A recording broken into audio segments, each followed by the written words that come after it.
Let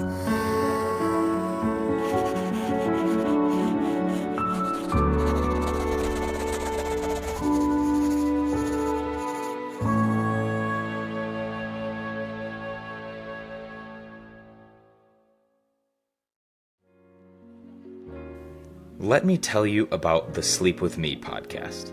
If you struggle to get a good night's sleep like me, I need you to check out this podcast. Each episode is crafted to help you unwind, featuring gentle storytelling designed to ease your mind and guide you into restful slumber. I kid you not, whenever I'm anxious in bed at night, I turn it on, and before I know it, it's morning, and I'm as refreshed as I've ever been.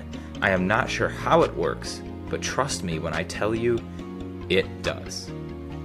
So, join me and thousands of others who have turned restless nights into peaceful sleep with the help of the Sleep With Me podcast.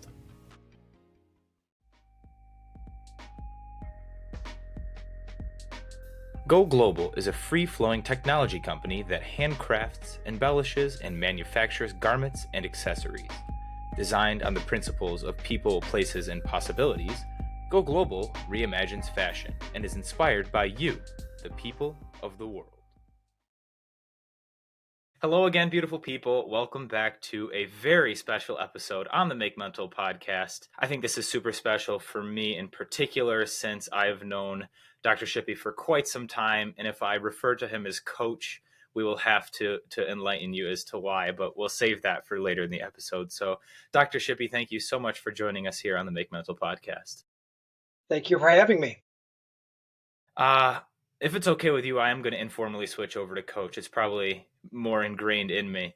I'll Sure. try for the listeners' sake. But as we get going here, if coach, like I said, if coach slips out, it slips out. But on that note, I will start there. I call him coach because he was one of my very first soccer coaches. I think at the time I played right winger for Mr. Shippey, for coach in 7th grade. And then I don't think I was with you for 8th grade. I think I went up to Rudy Sapp for that year. But 7th grade was quite the year. You were the only coach to see my attacking prowess until about 2 months ago. Now that I play for a semi-pro indoor team, I'm second forward for them. So I think I'm going to end my career how I started my career, having a lot of fun attacking, scoring some goals. But yeah, he was my coach early on, prior to being the Director of Education Technology, Consulting and Solutions at Samsung America.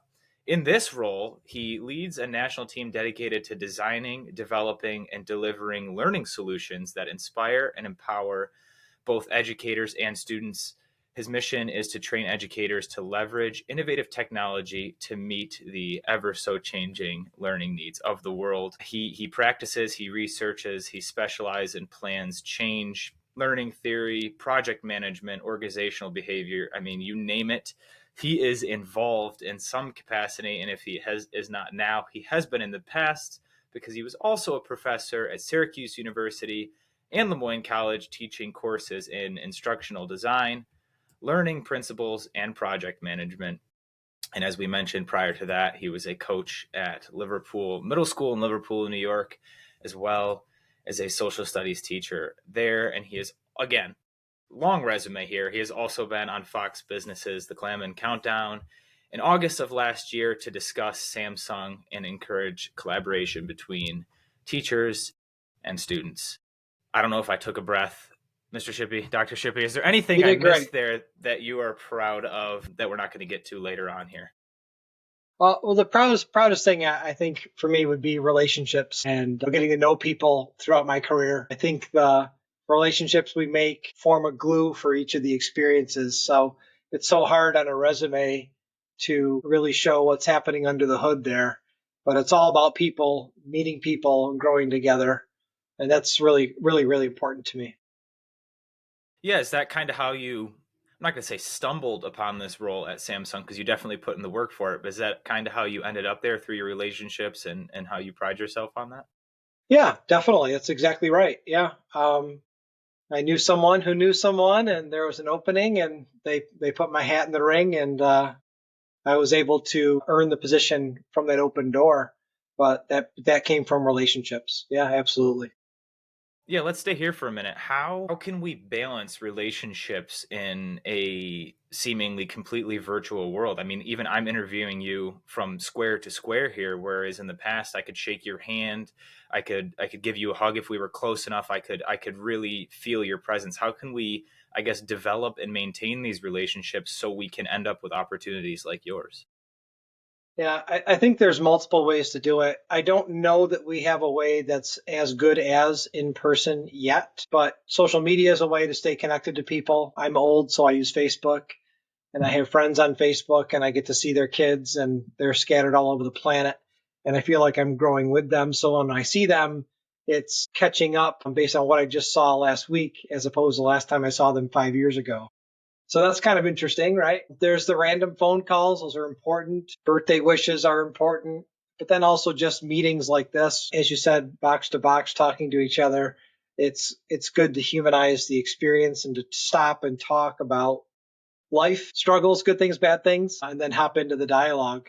And sometimes in the rush of things, we forget to pause, or we don't budget time, if you will, to pause.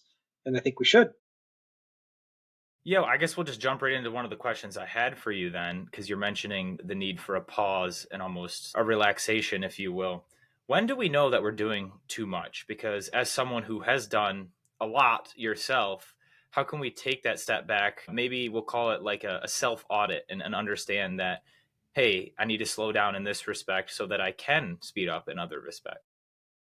Yeah, I think a self audit is that's a good way to talk about it. You have to know yourself. I would not say that what you can handle is the same as what someone else can handle. And that's important to remember when you're gauging yourself, what's going on in your life, how full your brain is, and also the people that are have chosen to be on this journey with us, our significant others, and in my case, my children. Understanding what I take on and my busyness might be okay for me, but it's prohibiting me from being authentic and really valuing time with them. So it's about presence, I think. If you can't be present in a moment, if I can't be present with you right now, then I need to make some changes. Maybe it's shut down two of these three screens I've got open, but I need to be present. And if I can't be present, then something's got to give. And it's always going to give to the benefit of the family. Yeah, I think that's such an underestimated quality to have is the ability to say no. And I don't really mean underestimated in the sense that like no one wants to do it and it's not capable. I mean in the sense that we don't do it enough, even those of us who have mastered it. I know, I guess for lack of better terms, I'm gonna put in quotes in case you're not watching. I got slapped in the face from my girlfriend by words, not by physical ability.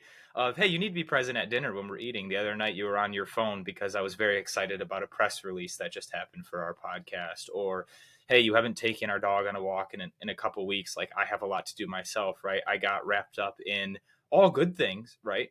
In my own life, but like you said, I forgot to be present when I needed to be for those people who allow me to do what I like to do. How can we respectfully say no to things that may be important to us or reschedule so that we can be there for those people who support us on a day to day basis? Yeah, I think that's a challenge I always have. I try to say yes to just about everything, and it gets me in trouble. I get my plate pretty full. It's a matter of just being fully transparent now with people. When we make a mistake, when we go through difficult times, when we miscalculate our time, those are actually opportunities for us to show people who we really are and what we really care about, including I made a mistake. I apologize. Can we please do this at a different time? As bad as it is to have to do that, it's an opportunity to humanize your life and to explain really who you are. I think it shows your character. Yeah, without a doubt. And again, I feel like there's a mirror on the wall or something because I had to do that recently. And it was mortifying. It was embarrassing. But the only promise I could make to myself and to that individual was to try not to do it again, right? I never promised that it wouldn't happen again because I'm human and it will. And I know that. But I'm going to be extra intentional next time I book a meeting or next time I go to call someone by the correct name or the correct school, right? Once you start to make those, I'll call them silly little mistakes, that's kind of when you need to hit that self audit button. When you would usually remember that it's Dr. Shippey and not coach on a professional podcast, right? Those little things, obviously to a higher degree, but that's when it's time to hit that self-audit button. Say we've just hit that button.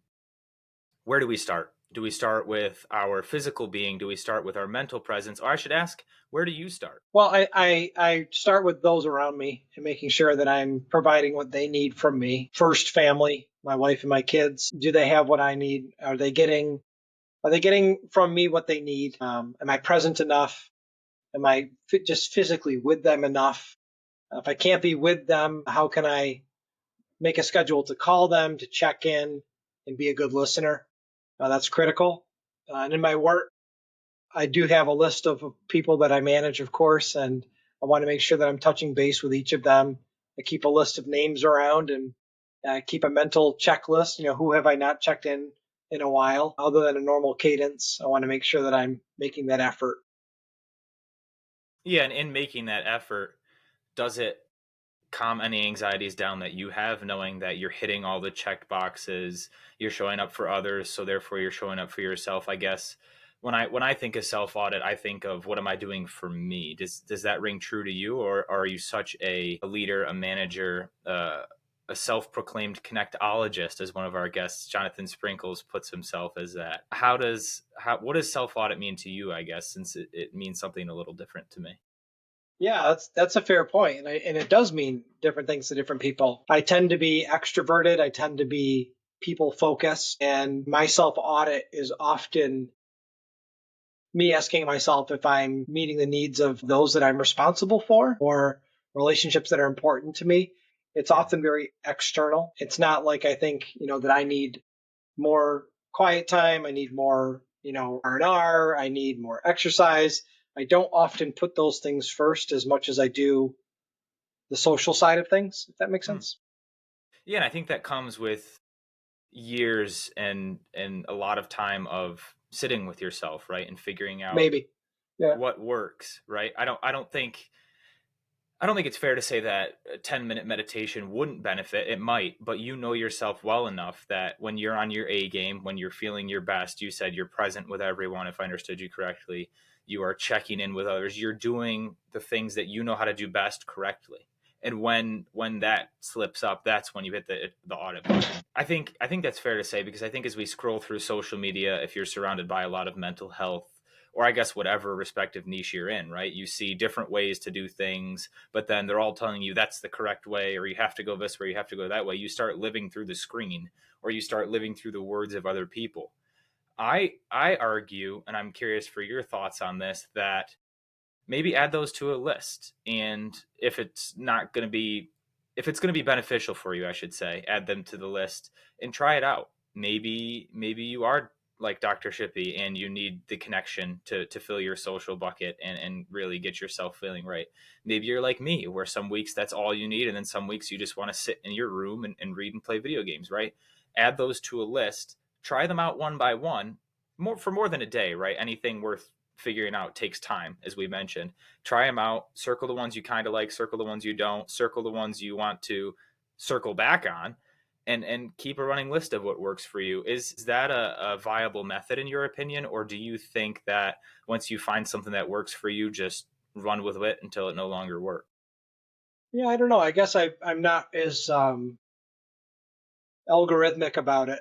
I think when I try to dissect behavior or my own behavior, I think of intrinsic and extrinsic rewards. Mm.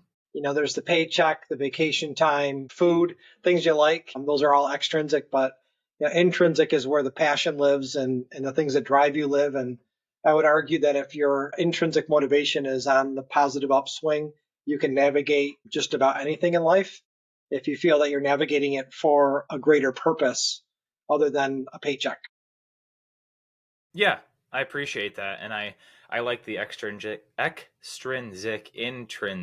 Wow, the extrinsic. I'm just gonna stop saying it. I like the external and internal values there. I'm not gonna try to say words I can't pronounce at the moment. And I think that is I'm not gonna say simpler in terms of less educated, right? I'm gonna say simpler in terms of just straight to the point than Mhm. maybe trying a ton. If you know what you like and it's gonna fuel your car, go for it.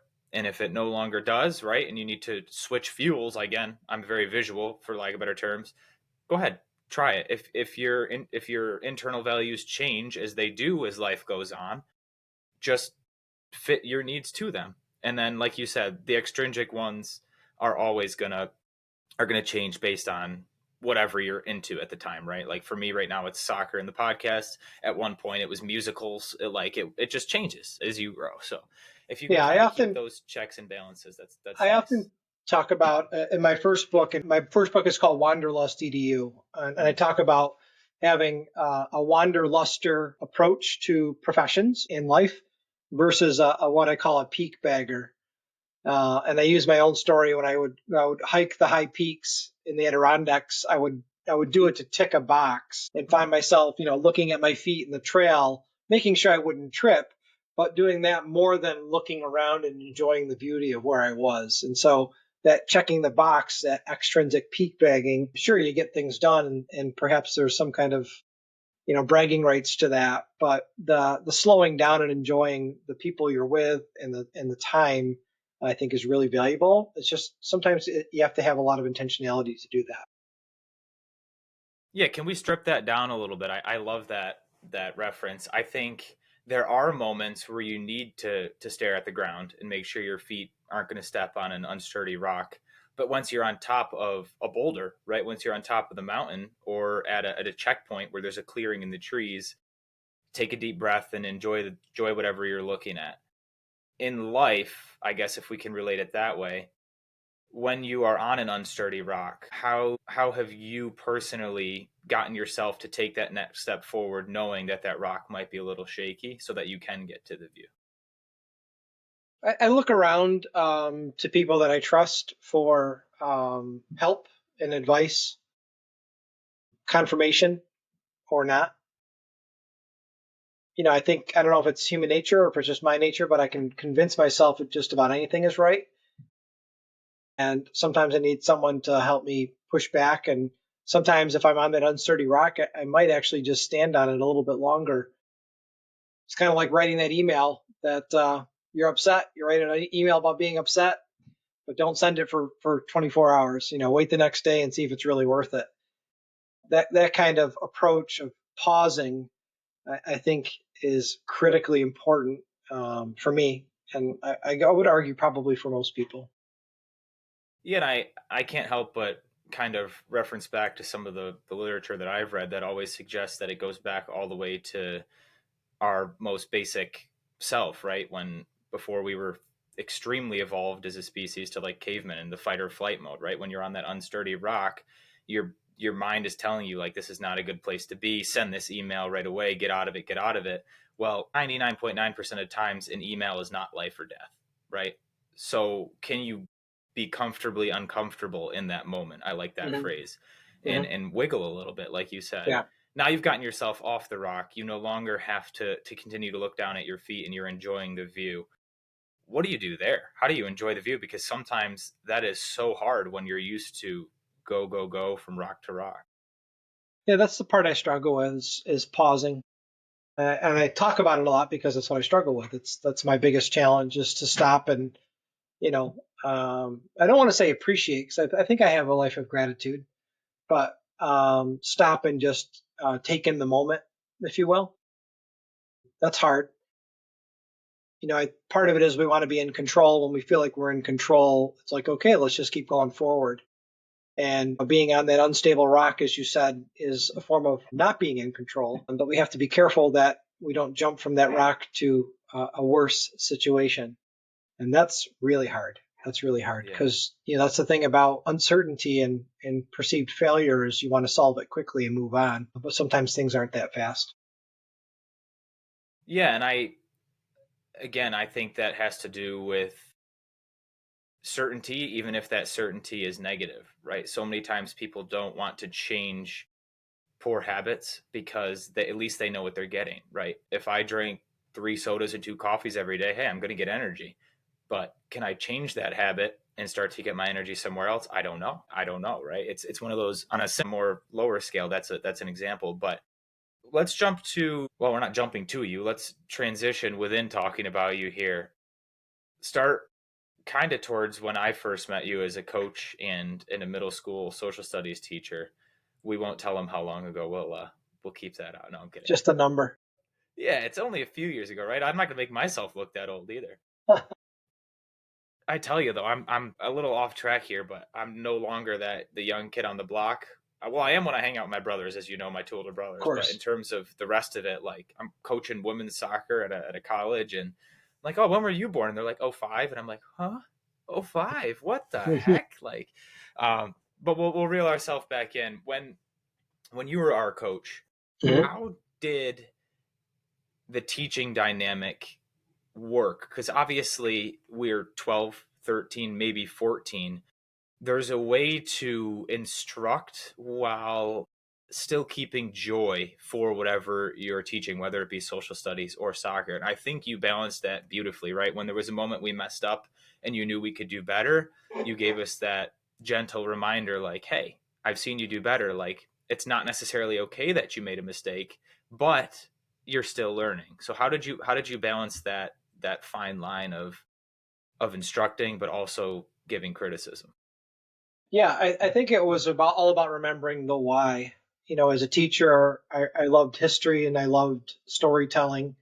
I loved seeing light bulb moments when a student would make a connection in their head. I found as a coach, athletes would make those connections more often, and that's what has always attracted me to coaching. Is it wasn't an abstract concept that I was trying to make an alignment in the head like a conspiracy map with all these yarn lines in a head or something like that. Instead of that cognitive light bulb, it was physical, like, oh, I locked my ankle, now I can strike a ball properly. And that the frequency of those light bulb moments, perhaps that was selfish of me, is what really attracted me to coaching. And I actually saw that wanting to bring it into my classroom now, more light bulb moments. And I don't think I ever perfectly achieved. I would never suggest that, but I think I got better and better at it as a coach, seeing how coaching could help inform my pedagogy, my teaching practice in the classroom. But it was all about the why, like, why do I lock my ankle? So I can strike a ball better, right? And if I strike a ball better, I'm going to enjoy the game more. If I Yeah. if I learn how to read and interpret this text and I make sense of it, I'm going to understand the concept better so I can make the world a better place. It's the why of those two scenarios. Yeah, and I think you're being a little, I don't know the right word, but you're not bragging enough because I think the enthusiasm that you brought to the field, I never had the privilege of having you as a teacher, but I will if Mr. Good is listening to this. I had Mr. Good who brought, not on the coaching side, I don't know if he coached, but on the teaching side, he definitely brought the enthusiasm. I remember shooting paper balls into a trash can. We'll see who stole that from who. We'll get a little rock paper scissors going on, but at least on the coaching side for you, you brought that enthusiasm, and that's contagious. The energy that a leader brings is contagious to their community, right? The vibe you bring to your tribe is what some people call it. I don't know if Sure. I'm trying to sound hip or something now, but when you brought that energy to practice, to a game, whether it was you recognizing our aha moment and celebrating it for us, for yourself, it didn't really matter. It was just the celebration. Or I remember we used to do one touch celebrations. If you could score off one touch and you got to do these crazy things and you let us have some fun. How important is that to you? Of, yeah, it might be stressful today. I might have not hit as many aha moments as I wanted in this area of my life, but can I, whether again you mentioned selfish or not, it didn't really matter. It got us going. How could you always bring that enthusiasm no matter what was going on in any other aspect of your life? I think it's why I was doing it, why I was coaching, was to try to make a difference and try to help people develop in the case of the game for the game. So if I felt like I was unable to do that, then I would just wouldn't do it anymore. So if I didn't achieve X number of light bulb moments, not that I was keeping score, it was motivation to, like, all right, tomorrow I got to figure out how to get them, how to help my athletes understand a strategy, how to understand why a far post run matters. So if I didn't get it in practice on Monday, then there's my challenge, and tomorrow I get to try to do that, because that would drive me, is to try to help with more of those, I call them light bulb moments. Yeah, it seems like setting others up for success is really one of your key motivators. Doesn't matter what area of life, and you're lucky because not everyone has that. So I hope that doesn't go unnoticed. I'm sure it doesn't for you, but Well, fast forward maybe to your days as a professor. The narrative changes a little, right? The students are older, or, I mean, adults, right? Yeah, sure. 18 or older. Now you can be a little bit more direct. Now your teaching, I'm sure, changed. Hmm. What does that look like as we get older? Not necessarily that the joy gets sucked out of things, but the comprehension is a little bit more higher, right? It's no longer teaching a back post run. It's no longer naming the presidents. We're now learning how to be a functioning member of society. How and why did your approach change? Yeah, I mean, teaching graduate students was really interesting. I taught undergrads and graduate, but with graduate students, I had, one room, for example, I had half the room was literally Fulbright scholars, international, and the other half of the room, which they separated themselves in the room. It was their choice. I mixed them up. But the other half of the room was student athletes that were graduate students pursuing coursework that I was teaching in instructional design so that they could become a coach. So you've got Fulbright scholars who want to know why a theorist said something about a theory.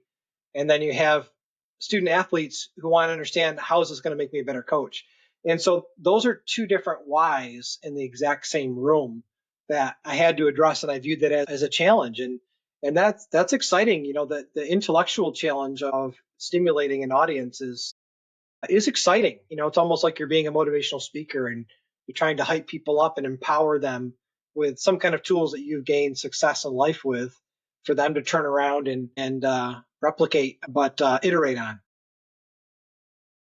Again, I appreciate that viewpoint because a lot of times, especially in the mental health world, the reason why someone is looking you up or asking you for advice is totally different than the next person that comes along and asks you or the person before. And we often forget that there's not a blanket approach, right? Mm-hmm. We want to live in a world where plug it into this algorithm and boom, it works. And for a lot of things, it does, right? I'm not going to sit here and say that. I mean, mathematics exists for a reason. Like there's proven formulas, but on a higher level, when you do have half a room full of people asking for different things, and even within each half of the room, each of them have their own micro Sure. questions.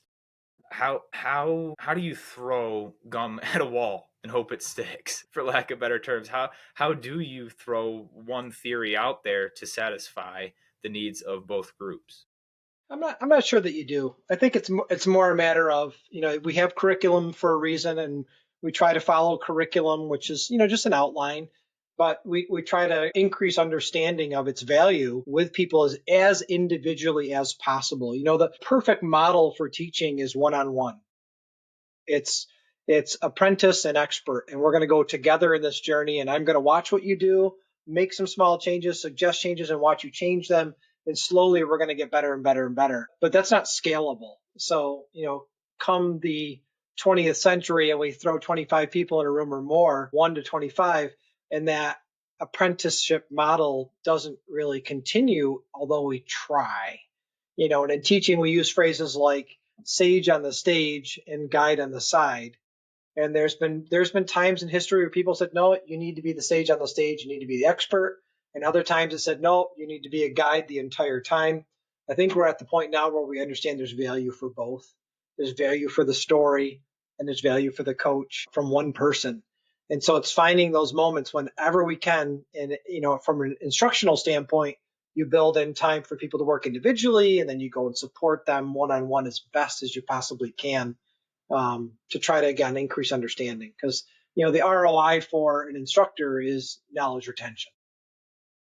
Yeah, and I think we saw that, or at least I did, because I'm kind of a nerd for information. When I was looking at your Ready Learner One work, we'll keep, I guess, chronologically going through this because that's my brain capacity today. No, a little joke there. At Ready Learner One, I saw a video where you gave an instruction to the whole classroom, and then you'd go through, and you even admitted that you made a mistake one time when you were looking. I think again, correct me if I'm wrong, but it was not something with Google Maps or something crazy like that. Yeah. You're given instruction on how to zero in or something. And you're like, whoa, I don't even know the answer to this. Let me come back and give you that answer. I guess, do you have a favorite moment from how you put it, the sage on the stage or the guide on the side? One from each, maybe. It doesn't have to be at Ready Learner one or whatever, but do you have one moment each that really stands out to you that you had your own aha moment where you were coaching and one of the students taught you? All the time. Is there a favorite? I don't know. Or one that comes to mind first. I guess there's probably so many, but one that rang true to you recently, maybe. Well, I know one time I was trying to install a DVD burner inside of a PC in my classroom in between class periods. And one student goes, "Oh, you really should unplug that first." And I'm like, "No, I don't need to unplug it." And I fried the computer. So that was interesting. That was a good one. I was at work about a week and a half ago in our headquarters, and someone born in this century, where I was born in the 1900s, gave me a shortcut on my keyboard, and I just laughed because that was always me. I was always giving shortcuts on keyboards to my older colleagues, and so it really made me take a step back, like, whoa, okay, life is coming full circle here, and so someone's giving me keyboard shortcuts. So that was an eye opener. It was awesome, and I'm not too proud to say that I learned from that person, and I appreciate that. Yeah, I love that. The ability to understand that you have and possess a lot of value and knowledge, but in the same respect, understand that there's an infinite amount of things that we have to learn, and it doesn't matter. Like you learn some, it is so cliche, but you do learn something new every single day For sure. in life and work, from your kids to your subordinates at work, right? Those people who report to you. How do you remain open-minded when you are often the one who is looked to for advice and have to be the one with the answers? It's tough. It's tough because, yeah, when you're put in a spot and people are asking you for, what do you think? What's your prediction? What's the right answer? Um, it's not always easy because that's a responsibility, and that comes with jobs at times. But I do, as a hiring manager, want to hire the right people that I can trust, that I can lean on and say, I don't know. What do you think? And trust them to either guide me or trust them to take on projects and make good decisions. So there's a real balance there. But at the end of the day, somebody has to be responsible to say, let's do this. And if it's wrong, that blame has to fall on that person. So I like to collect thoughts and ideas from others. And if it's a failure, I'll take it on me. If it's a success, I do try to spread the wealth of credit as much as possible. Yeah, I want to look up this theory, and I'm going to edit this out because I want to make sure I get the names right here. This is the power of not doing it in person. Who's this guy? Well, we're not going to get it right. That's okay. Failure on me. Here we go. Again, your perspective and your outlook as a leader is, I think more people should take it on in terms of being accepting of listening to others and asking the right questions, right? To asking the right questions in a manner to present yourself as a leader, as someone who you can come to for answers, but also someone who's genuinely curious and wants to learn from those who lead. And I'm not sure of the CEO's name, but I know it is Starbucks because I just did some training on this at my job. He had a sticky note wall, this individual. And at Starbucks, if you had an idea, didn't matter what level employee you were, you could swing by his office, you could send it to an email. And depending on the color of sticky note, it was an idea, then it was discussed at a meeting, and then it was tried out. So again, colors are kind of moot in this situation. But if it was, we'll say, yellow sticky note, it's an idea. Okay, there's no such thing as a bad idea. He would review them all. Then he would transfer them to, say, a pink sticky note, where he would bring it to his board. They would decide, and then so on and so forth. That was his way of presenting, hey, I'm an open door for your ideas, but at the end of the day, I still get the choice. If I was hearing you correctly, to make a long story short, that is kind of your approach, or has always been, right? We'll jump into your work at Samsung here, kind of transitioning off that. Can you tell us exactly, I know I mentioned it early on, but what you do on a day-to-day basis and kind of the technologies you work? Sure. Yeah.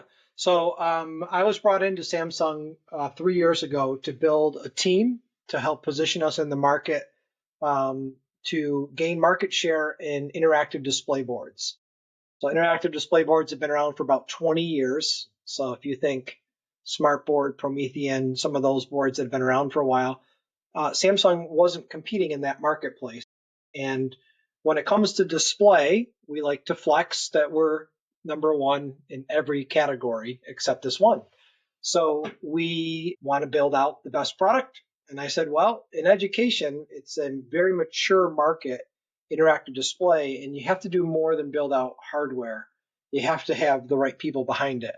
I often internally use the Michael Jordan model and say, look, Adidas or Nike made great sneakers, but they wanted to gain market share in basketball. So they made a great basketball sneaker. It wasn't good enough. So they got a contract with Jordan. Still not good enough. He has to get playing time. Once he gets playing time in those shoes, then they gain the market share. So I follow that model similarly, where I hire the right people that are expert keynote speakers, authors. These books were written by my team. They're known in the industry in ed tech.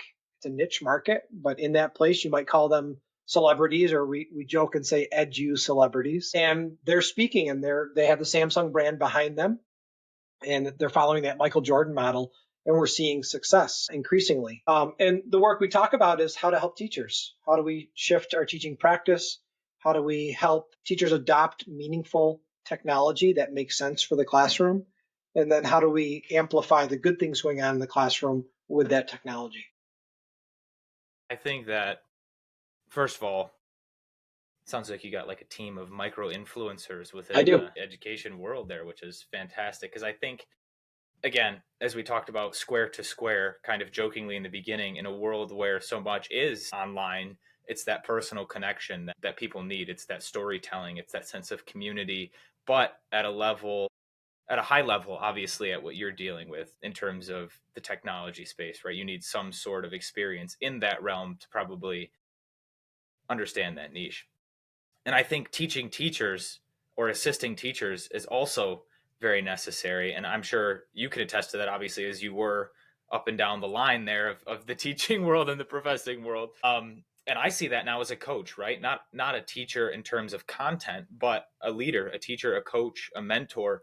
We're often looked to for advice, and we often turn to technology ourselves to help us find that advice. So I think Samsung and you are definitely onto something there. I'm not gonna say you aren't, but what I'm curious is, maybe this is a little content heavy. So if you're in this space yourself, this is for you. All those, I don't even know the words you said, to be honest, but all the people who understand what he just said, this is for you. How does Samsung, and how did you enter that space X amount of years later with the confidence that you have? Well, I mean, the company is the number 5 biggest brand on the planet. I mean, that's a really big bragging right, right? So the perspective was, if we make something, people are going to know what it is. And my perspective was yes, but you've got to earn it when it comes to education. And so that's what we've been working really hard to do, is to earn it. And I learned a lot of that through failure. And in my own consulting and my own work as an ed tech person trying to help other people, I learned failure. I learned, oh, this technology came out, that's not going to work. No one will ever do that. And boy, was I wrong. And so learning from failure and being transparent about failure, and then saying failure can inform a better future for all of us if we lean on that, I think has been helpful. Yeah, and as a history buff yourself, it's kind of the Ulysses S. Grant way, right?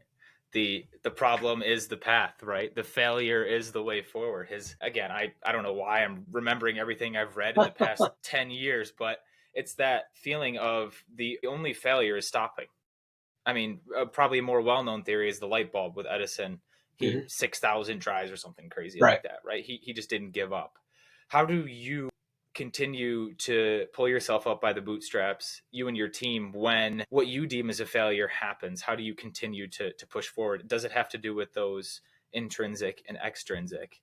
We'll give a silent clap because I can pronounce it, but those You values. remembered it. Yeah, great. That's exactly what it is. It's remembering our why. I mean, my team and I are all former teachers, and we want to help teachers teach, and we want to help children learn. And we know that there are meaningful ways to use technology to amplify good teaching practice, to increase access to content, to increase access to skill development through technology. And when we keep falling back on that, it just makes sense. You just keep moving forward because you believe in the mission.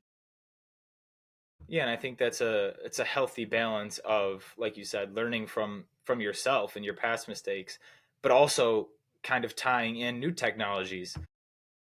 Excuse me, it's using the the AI world for good, when I feel like a lot of it is portrayed as big, scary, and I don't know. I feel like when people say AI, I'm not gonna throw my dad under the bus. We think like Star Trek and Star Sure, Wars, and like of we're gonna course. end up as like Wally. And again, who knows? We don't know. But if we continue to use it in ways such as yourself, your team, and Samsung are doing, we can only hope that the positive power of generative AI is going to outweigh the other side. And there will be rules and regulations and whatnot. Like we're not stupid as a species, right? Like we understand that anything worth doing has good and bad to it. So as we navigate into you, though, I guess before we do that, if people want to work with you on the Samsung side that are listening to this, where do they find you or your team there in order to learn more about what you're doing? I guess before we jump into you personally.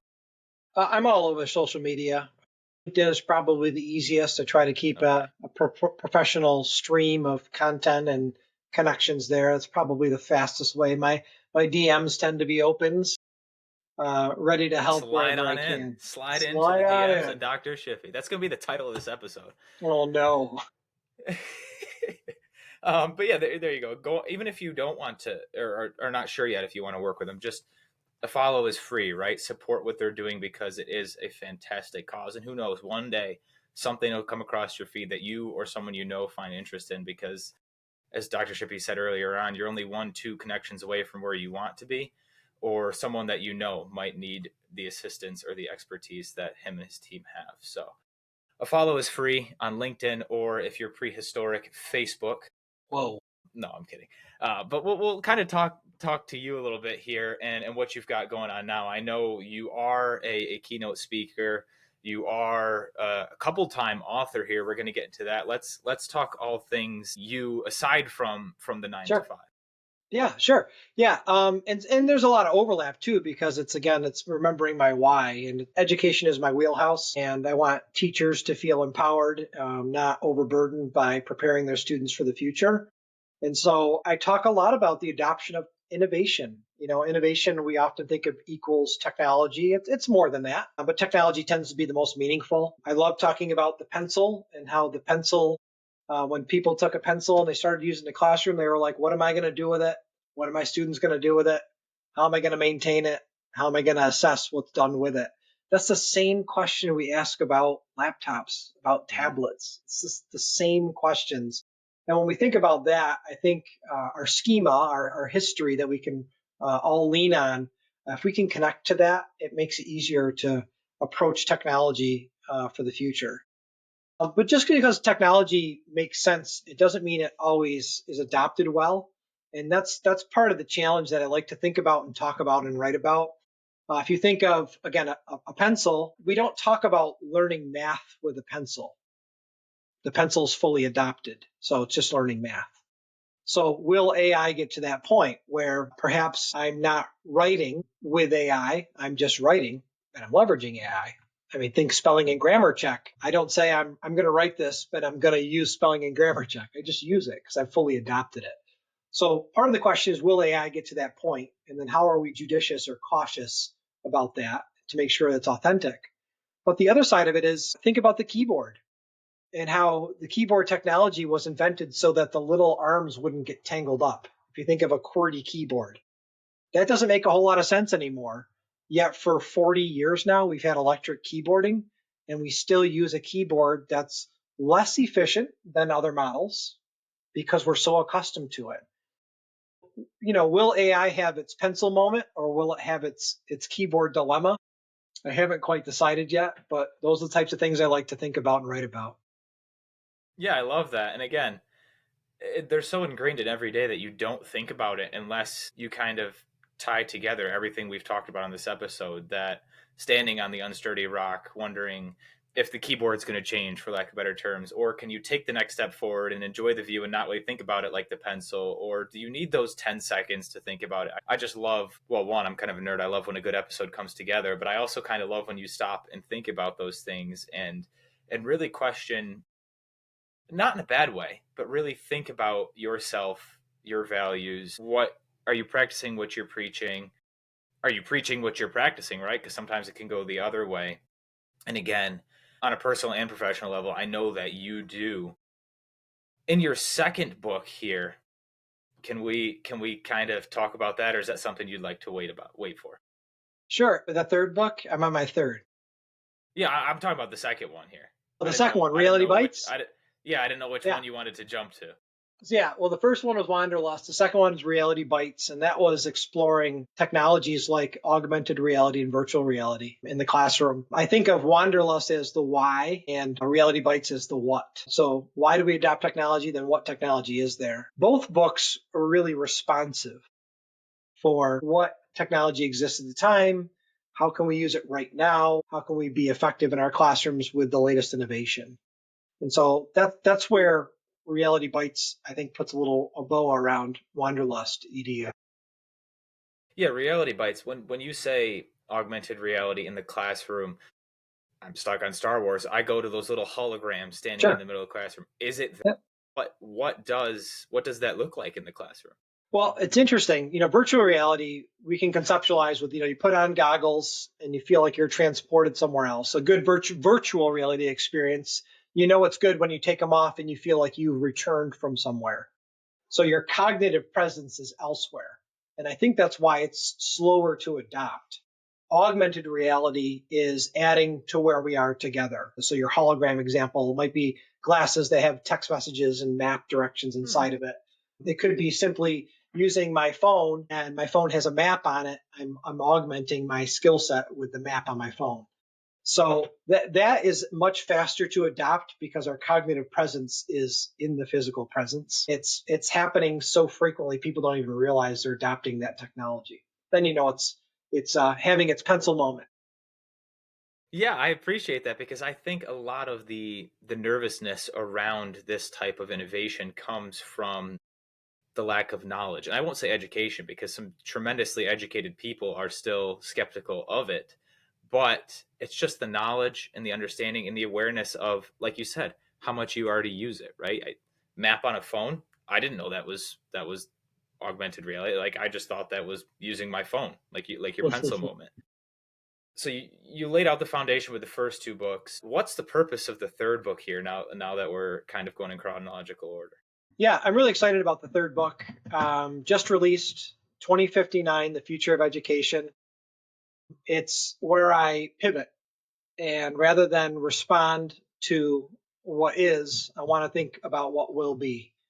And using historical markers, using precedent, using Moore's law of technology and innovation, how can we look ahead and really start a good narrative about preparing for the future that's different than the economic or workforce centric one, thinking more about our classrooms and our students as learners.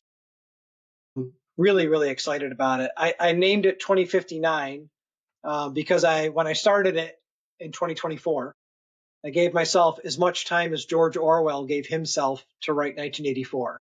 So I thought I might be in my 80s to navigate the fiery darts of my accusers and critics. Well, at that point, you could say whatever you want, right? Isn't that the rule? Totally, Once you hit 80, you can. Well, you you're could on your honestly, own. you could not say it, and you could just pull up one of your holograms. You could There you pre-record go. it and assume what's going to come your way. Or I'll stand up for you. We'll come up with some things. I'll I stand up appreciate for you, that. so we'll do that. If that didn't grip people enough, can you give us a crumb? I don't know, maybe we won't say your favorite part of the Mm-hmm. new book, but a crumb that for those who want to read it, like why should we jump into it if we're not educators? Yeah, yeah. I think thinking about the future is important for a lot of people. You think education leadership, parents, kids, policymakers, but also from the technology space, what technologies are we looking for and how might they be used meaningfully? One that I'm not really sure how I feel about, I'm a little uncomfortable about, so I'll talk about that, Yeah. is the brain computer interface. We've seen images of people who are quadriplegic. They're completely disabled from the neck down, able to play video games, for example, with an implant. And that as a standalone, I'm like, wow, that's amazing what that technology has done. Part of the question becomes, what's the next phase for that technology when people who are not in that disabled state are otherwise enabled, that they can use that technology? If I gave it to you and you started to use it, that's a whole different world. And so now in the classroom, we're not worried about whether or not they have their phone or their smartwatch with them. We're worried about, they I wondered download if the they have their textbook. brain with them, but for a totally different reason than They 100 years ago. downloaded the textbook before I even started, right? I mean, so that's a whole different way to think about it. Why wouldn't people start to use that technology as an aid to develop, their augmented self, their superhuman self? Just one Yeah, and then example. yeah, that's a. I'm not going to bite off more than I can chew here because I honestly only heard that on one other podcast, and I was terrified and went again. I don't know why. I go to extreme opposites. I went to Kingsman where they're blowing their head Sure, up with the chip, right? Like, do sure. I think that? No, like it. But your brain plays tricks like that. But on the flip side, right? Downloading a textbook before you even walk in the classroom, man, I would have had 100. Right, right, right. So 100 on the current assessment strategy, which is part of what's in the book, Correct. Oh, because you'll have think to about readjust that as well. I talk about skills and knowledge a lot. Knowledge is, content, taking this content and being able to repeat back what is in here. The application of what's in here is where there's skill. So if you think about learning how to ride a bike, you could be That's true. motivated, you could have a great environment, nice flat roads, you could read a book about riding a bike, you could watch videos, but until you actually ride the bike, you don't have the skill. And so skill is the application of knowledge. And so Yeah. the application of that knowledge through portfolio, through formative assessment, which informs that you're doing it right along the way. It's like when you're a soccer player. I want to watch that you can kick a ball straight, that you're making runs off the ball without having possession, that you are watching other players head on a swivel. Those Mm, are skills to get to the end point of being a great player. So yeah. rather than giving you a test, are you a great player? I'm looking at the skills along the way. And that's formative assessment. And so I think formative assessment, it's profoundly more natural. It goes back to that apprenticeship model. And it's something that we're going to have to hyper focus on. Yeah. And very interesting topic that we find ourselves on. And I think of it from the standpoint, again, to stay on education of math a little bit. And when the calculator came along, people were like, "Oh no, No. you're not going to be as smart, right?" But what is smart, right? Is it saving 30 minutes and typing 10 numbers into a calculator, or is it carrying the 7, the 1, the 4, the 3 and potentially making a mistake, right? You could teach people to download the textbook again in theory into their brain, but what good is a photographic memory, for lack of better words, if you don't know what to do with that information in there, or like you said, if you don't properly apply that information. So yeah, the future of learning is still very poignant and necessary, but it is going to change. Yeah, it I'm needs to going to be. grab a copy of that book now because even though I don't know if I'll be doing the learning, it will be interesting for those in my family or my future kids potentially. I want to understand what they need to know. I think that's a point as well. Just because you're no longer in it doesn't mean it won't affect you anymore. And Yeah, I I mean, think you and I have both met incredibly skilled athletes mm, who were naturally gifted and did not have work ethic to take it to the next level. mm-hmm. Having knowledge, having that natural ability, it's not good enough. It's what you do with it. And we've both met plenty of people who worked incredibly hard, didn't have the highest IQ, but went right past people with the highest IQ because they work harder. Yeah. And so what you do with it is a critical side of the teaching and learning process, and I think life. Yeah, I think we'll leave it there. And we appreciate what you do with your knowledge and all that you share. Similarly to how I asked where you could find you on your 9 to 5, is it the same spot for your 5 to 9 or 5 to midnight, as I like to call myself doing mine now? It doesn't seem like it ends at 9 anymore. But where can we find you, I guess, on a more personal level to have you speak at an event or get a hold of one of your books? MicahShippee.com, just my website, is probably the best place for that. But again, there's so much overlap in what I Mm. speak about and talk about in my 9 to 5. You'll see it in both my social media presence and my personal website. Yeah, I love that. And again, I think it just proves my point that you do walk the walk and talk the talk. You don't.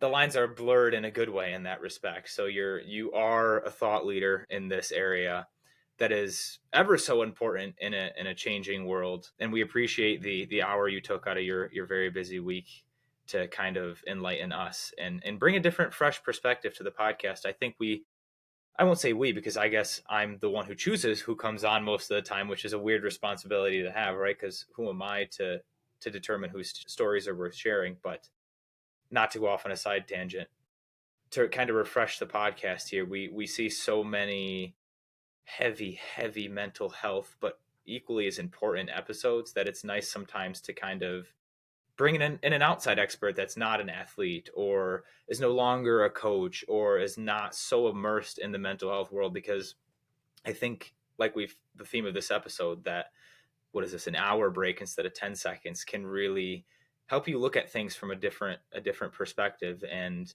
if you are in the mental health space, what Dr. Shippey has talked about equally applies, right? Technology is entering that space for better or for worse, and entertaining the education behind that so we can make sure it stays on the better is something that can kind of transfer over. So we appreciate the breath of fresh air, this hour of knowledge. Really, I was excited for this one. It's always exceeds my expectations when I chat with you, but we appreciate your time. And I don't want to fast forward to 2059, but I can't wait to see if you predict the future here. We'll see. Thanks for having me.